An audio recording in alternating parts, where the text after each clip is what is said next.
नमस्कार, आप देख रहे हैं सनसनी रिपोर्टर। महाराजा अग्रसेन के जन्म उत्सव पर विशाल भंडारे का आयोजन किया गया रोहिणी में। डॉक्टर अमित सिंघल, जिन्हें समाज सेवक, कोई दुख का साथी और एक खास बात, कोरोना काल में उन्होंने लोगों की जो मदद करी वो निस्वार्थ करी। कहीं ऐसा तो नहीं कि डॉक्टर अमित सिंघल जी चुनाव लड़ने के लिए मदद कर रहे। जब हमने उनसे बात की, उन्होंने कहा कि ये सेवा है, ये मेरे पूर्वजों से मुझे मिली है और ये सेवा जारी रहेगी। चुनाव लड़ना मेरी कोई भी प्लानिंग में नहीं है। अब हम आपको लेकर चलते हैं उसी स्थान पे कि इतने सालों से ये सेवा जो कर रहे हैं, इसका क्या उद्देश्य है। और आपको एक बात बता दूं, तकरीबन 180 संस्थाएं ऐसी है जिनसे वो जुड़े हुए हैं। इतनी सारी संस्था, इतनी सारी सेवा तो अधिकतर नेता ही करते हैं क्योंकि उनको चुनाव लड़ना पड़ता है, लेकिन ये समाज सेवक है और वो चाहते हैं और वो ये कहते हैं कि मैं नाम भी नहीं चाहता सेवा करने के बाद, मैं सिर्फ सेवा जारी रखना चाहता हूँ।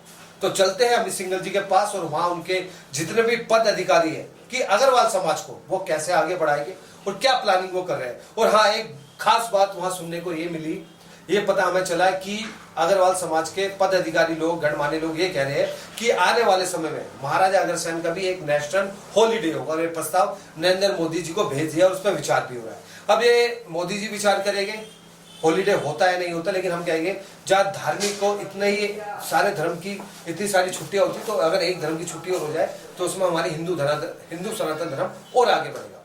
चलिए पूछते हैं डॉक्टर अमित सिंघल जी से कि उनकी सेवा करने का क्या उद्देश्य है। देखते रहे सनसनी रिपोर्टर न्यूज, कैमरामैन चंद्र कुमार के साथ मैं राजन राही। अमित सिंघल जी, मैंने आज लोगों से चर्चा करी, ऑफ कैमरा भी ऑन कैमरा भी।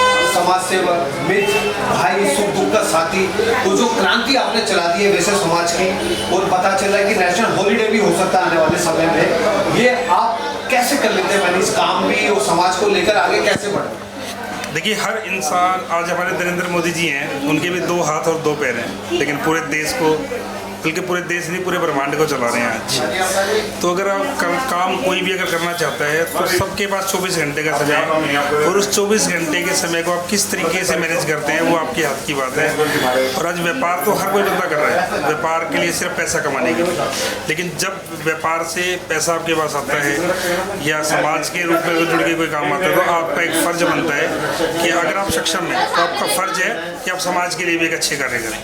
अग्रवाल जयंती पर क्या संदेश देना चाहिए, क्या शुभकामनाएं देना चाहिए? नवरात्रों के पावन दिन भी चल रहे हैं, क्या कहना चाहिए? अग्रवाल जयंती पर मैं सिर्फ अपने युवा साथियों को ये कहना चाहूँगा कि जो लोग आज समाज से नहीं जुड़े हुए हैं, हमारे युवा साथी आगे आएँ और समाज से जुड़े, क्योंकि जब तक वो समाज से नहीं जुड़ेंगे तो आने वाली जो हमारी पीढ़ी है, जो आज जैसे मेरे बच्चे हैं 14-15 साल की एज में हैं, अगर मैं ही समाज से नहीं जुड़ूंगा तो मेरे बच्चे कैसे जुड़ेंगे? कैसे जुड़े? आपसे कैसे संपर्क कर सकते हैं? मेरे से फ़ोन से संपर्क कर सकते हैं। सामाजिक जितनी भी संस्थाएं हैं उनसे किसी से भी जुड़ें, जरूरी नहीं कि वो मुझसे जुड़ें, समाज के किसी भी व्यक्ति से जुड़ें, समाज के बैठक से जुड़ें, अपने परिवार से जुड़ें। जैसे वो परिवार के अपने बुजुर्गों के पीछे बैठना स्टार्ट करेंगे तो उनको पता चलेगा कि समाज एक बहुत बड़ी चीज़ है और समाज के बिना उसके मतलब आदमी बेकार है। आपकी इतनी उम्र नहीं है, उससे ज़्यादा आप इतनी संस्थाओं से जुड़े हुए हैं, उसका कारण बताइए। देखिए, आज लगभग मैं 185 ट्रस्टों में ट्रस्टी हूँ और मुझे अच्छा लगता है कि कोई भी बंदा अगर मेरे समाज को कहीं आगे बढ़ा रहा है तो मैं अपने तन मन धन से उसके साथ हमेशा जुड़ने की कोशिश करता हूँ। खुद उसको बुला के बोलता हूँ कि आज मैं आपके साथ जुड़ना चाहता हूँ। दिल्ली में जितनी भी रामलीला होती है तो आप किसी परिचय के मोहताज नहीं, अमित सिंघल नाम ही दिल्ली की रामलीला में बड़ा फेमस होता है। आज मेरे ख्याल से मैं 15 या 16 रामलीला में लगभग आसपास की सब रामलीलाओं से जुड़ा हुआ हूँ। और सनातन धर्म को कोई भी संस्था अगर बढ़ा रही है तो उसमें हमारा सहयोग, हम कोशिश करते हैं कि हमारा सहयोग रहेगी। हिंदू सनातन धर्म की बात होगी तो 2024 के चुनाव को लेकर आपके क्या विचार है? देखिए, चुनाव को लेकर मैं कोई अपनी विचारधारा रखना नहीं चाहता, क्योंकि चुनाव सर्व समाज के लिए है। अच्छा रहेगा, जो भी पार्टी आएगी वो अच्छा काम करेगी और हर पार्टी। लेकिन हम जानना चाहते हैं कि अमित सिंघल जी किसको समर्थन करें? अमित सिंघल अपने समाज के साथ। धन्यवाद। जनता का विचार जनता है। जी।